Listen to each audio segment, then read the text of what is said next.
کەرکووک ڕۆژێکی پڕ لە گۆڕانکاری بەڕێکرد. دوجار لە کەرکووک هەڵکردنی ئاڵای کوردستان بوو بە بڕارێکی یاسایی و ئیداری بۆ لەمە دوا دەبێت لە پاڵ ئاڵای عێراق ئاڵای کوردستانیش بشکێتەوە.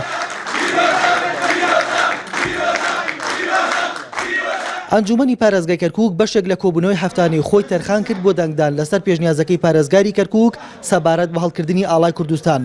بۆ دەنگدان لەسەر پێشنیازەکە هەردوو فراکسیۆنی تورکمان و عەرەب کۆبوونەوەکەیان بایکۆت کرد. بەڵام ئەمە نەبووە ڕێگر لە بەردەم لیستی برایەتی کە زۆرینەی ئەندامانی کوردن. ئەمە بڕیارێکی مێژوویە، ئەمە داواکاری خەڵکی کەرکووکە بە هەموو پێکهاتەکانیەوە. من لێرەدا سوپاسی برای خۆشەویستم کە ڕێبوار تاڵەبانی سەرۆکی ئەنجومەنی پارێزگا ئەەکەم و هەروەها سوپاسی هەموو ئەو کەسانە ئەەکەم کە ئامادە بوونە لە کۆبوونەوەکەدا و ئەوانەی کە ئامادەش نەبوونە لە کۆبوونەوەکەدا. ئێمە ئەبێ باوەڕمان بە دیموکراتیەت هەبێ. ئەمڕۆ لەوانەیە بەشێ لە ئەنجومەن قەناعەتیان نەبووە کەوا دەنگ بۆ ئەمە بدەن.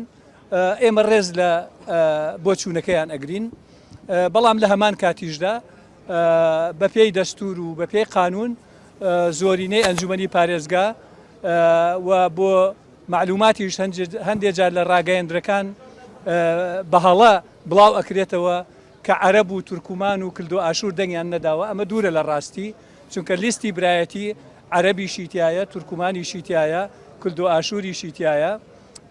بۆیە و ئامادەبوون تەنانەت لە لیستی مەجموعی عەرەبیش تایە بۆ ئامادەبوونە لە کۆبوونەوەکە. بۆیە ئەمە ئەبێ ڕاست بکرێتەوە بۆ هەموو کەناڵەکان کە بە دروستی هەواڵەکان بڵاو بکرێتەوە.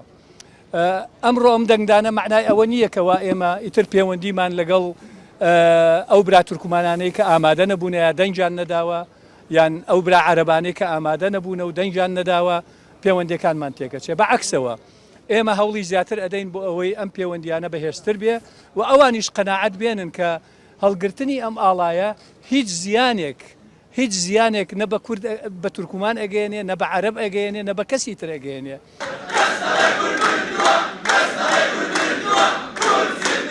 ئەم ڕووداوە کە زیاد لە هەفتەیەکە بۆتە باسی شەقامی کەرکووک بەقەت جیاوازی پێکاتە و نەتەوەکان بۆ چوونی جیاوازی هێنای ئارەوە. تورکمانەکان کە لەو ڕۆژەوەی پارێزگار پێشنیازی کردووە هەوڵ دەدەن پەکی بخەن. بە حەساسیەتێکی زۆرەوە بڕیارەکەی ئەنجومەنیان ڕەت کردەوە.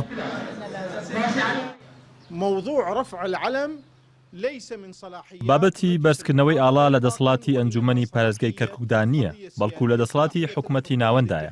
ئەم بڕیارە پێچەوانەی دەستوری عێراقە لەبەرەوەی مادەی 140 لە دەستوری عێراقدا ناسنامەی کەرکووکی دیاری نەکردووە. المادة 140 من الدستور العراقي لم تحدد هوية كركوك. لەم یانەدا عەرەب بایکۆتی دانیشتنەکەی ئەنجومەن نەڕەزایەکی کەمتری لەوەی تورکمانەکان نیشاندا، بەڵام بەشێک لە عەرەبەکان بە پۆشینی جلی نەریتی خۆیانەوە گربوونەوە تا پشتیوانی لە هەڵکردنی ئاڵای کوردستان لە کەرکووک بکەن. چاوەڕوان دەکرێت ئەم ڕووداوە لە گۆڕەپانی سیاسی و کۆمەڵاتی کەرکووکدا کاردانەوە و گۆڕانکاری زیاتر بێنێتە ئاراوە، بەڵام کورد سوورە لەسەر ئەوەی کە داکۆکی لە بڕارەکە بکات. نەکەر ئەوە بەڵکو سەرۆکی ئەنجومەنی پارێزگا بڕاریدا کە ئەم پرۆژەیە بکرێتە بۆنێکی نیشتیمانی و ساڵانە یادی بکرێتەوە.